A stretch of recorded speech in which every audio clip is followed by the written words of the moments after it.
Sebanyak 53 calon jamaah haji 2025 di Kabupaten Aceh Barat Daya menjalani pemeriksaan kesehatan. PLT Kasih Haji dan Umrah Kantor Kementerian Agama Kabupaten Aceh Barat Daya, Muhammad Yati mengatakan pemeriksaan kesehatan bertujuan untuk memastikan bahwa calon jemaah haji dalam kondisi sehat dan siap secara fisik untuk menjalankan rangkaian ibadah haji nantinya.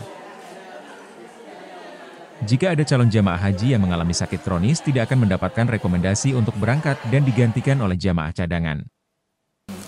Kesehatan itu ada tahap 2, ada 2 tahap dia. Tahap pertama di puskesmas, yang tahap kedua seperti di rumah sakit, di general check up. Nah, disitulah adanya keluar nanti surat isti'anah kesehatannya.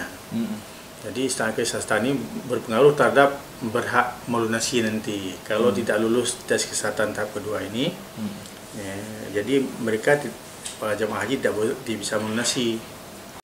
Estimasi calon jemaah yang wajib melunaskan pembayaran biaya haji 2025 di Aceh Barat Daya sebanyak 53 orang, serta ada 30 orang lainnya merupakan calon jemaah haji cadangan.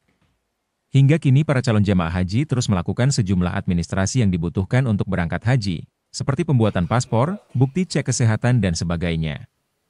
Tim Liputan Aceh Video.